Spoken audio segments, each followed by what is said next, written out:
Welcome to ESPN West Palm's High School Game Day, presented by Smith Ball Baez and Prather. Here's your host, Theo Dorsey. Good people. Oh, it's clear to me we got to shake some stuff up in the top 10 because coming off of what we saw for week 10 here on High School Game Day, yeah, some winners, some losers, some big movers in our poll. It's your boy Theo Dorsey, and it's time for us to deliver the highlights, the goods that you've been waiting on. I mean, at this point, we know which teams are either inching towards winning district and also inching towards breaking that state title drought in Palm Beach County and the Treasure Coast. So how about this? I'll stop wasting your time. You looking at me, and we go to the highlights, including a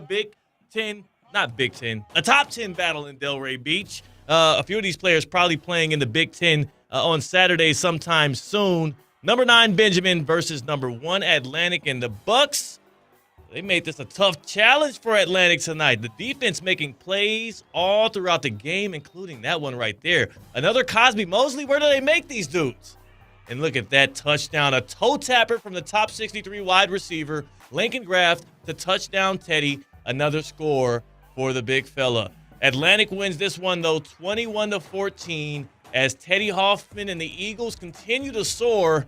But this is their lowest offensive output of the season. Good job by the Bucks. They have not lost a home regular season game since September of 2022.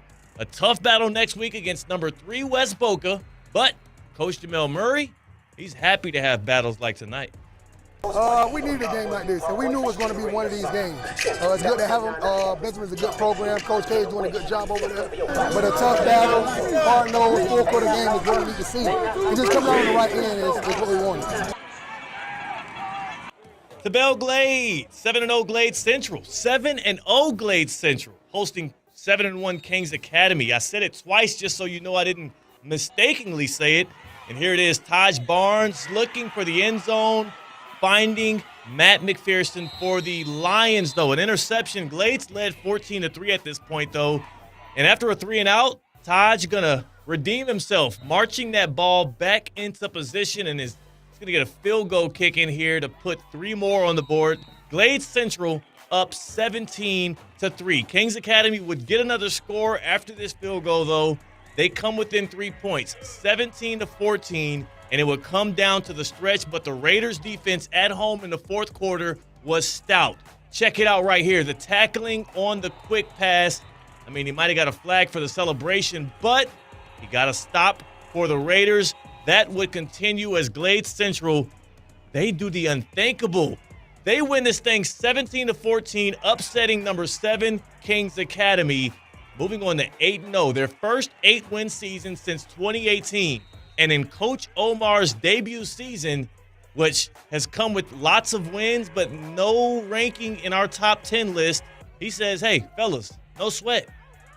Yeah, we don't take it personally. We understand that the odds was against us. We understand that we had guys that was, teams were a little bit better than us from last year, and that coming in this year, you can't bet on us. We like a odds to be 8-0.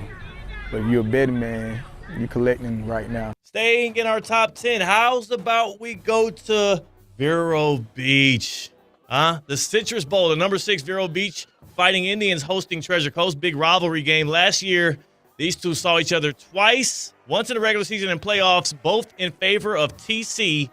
But, not this time. Champ Mons gets a rushing touchdown in the first. On the other side, the other star, TJ Alford, he gets the big tackle. And the fan section going to be repping Ohio State in favor of where he's going.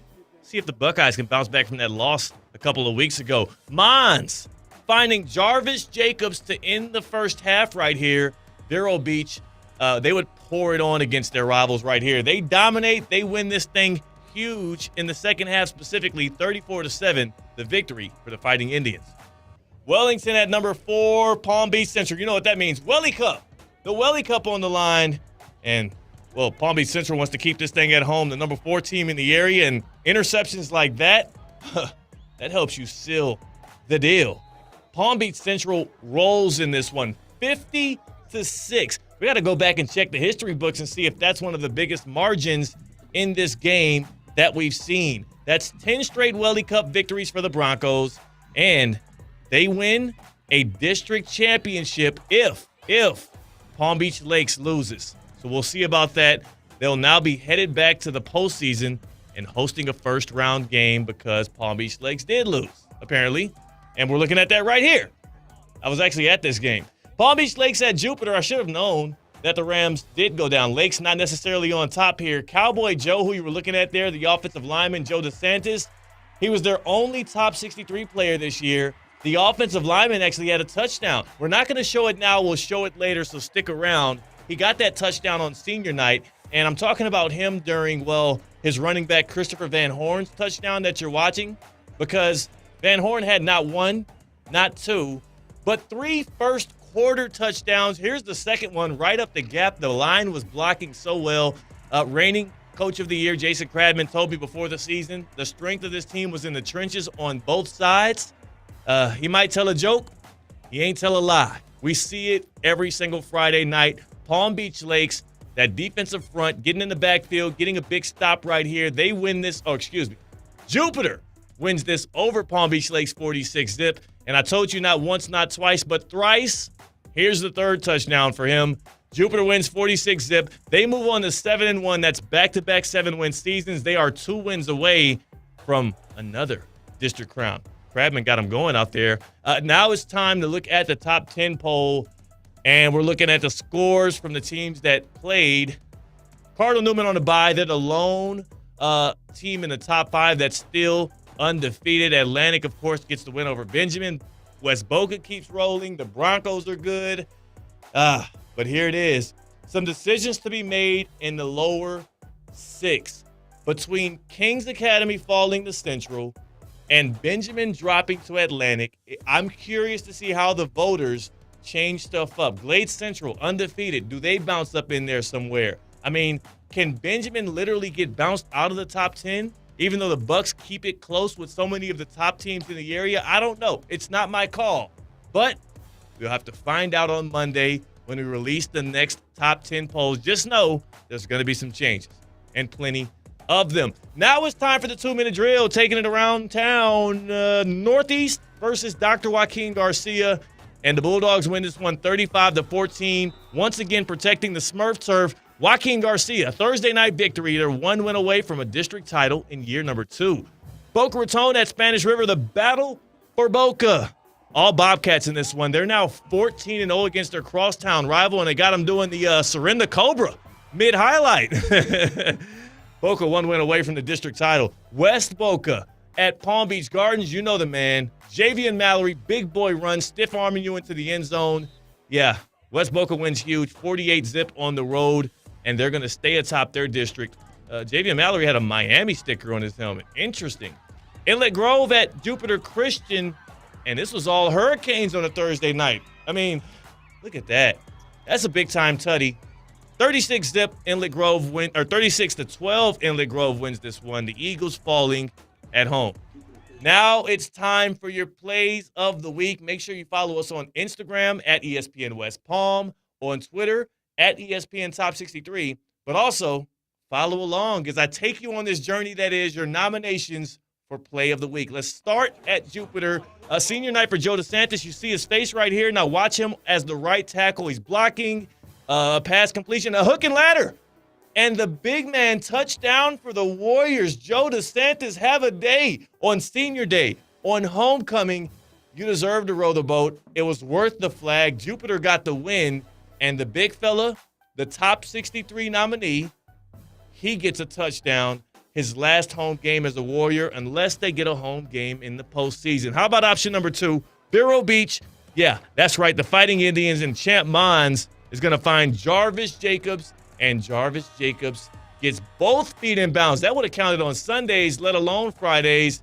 Maybe he'll be playing on Saturdays. Who knows? But you can vote for that one as play of the week if you liked it more than the other ones. But you haven't seen play 3 yet. Palm Beach Central's Nedrick Bolden. Come on, Ned. Don't do him like that.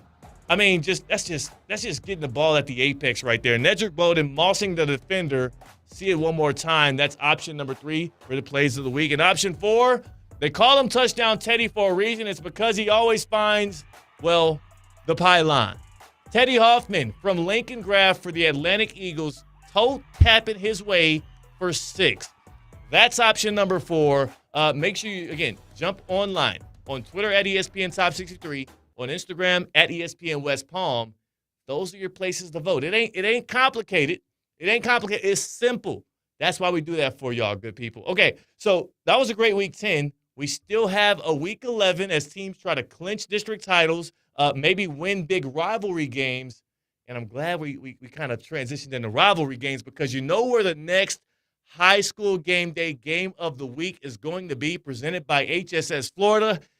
You can't look north. You ain't going east, not south either.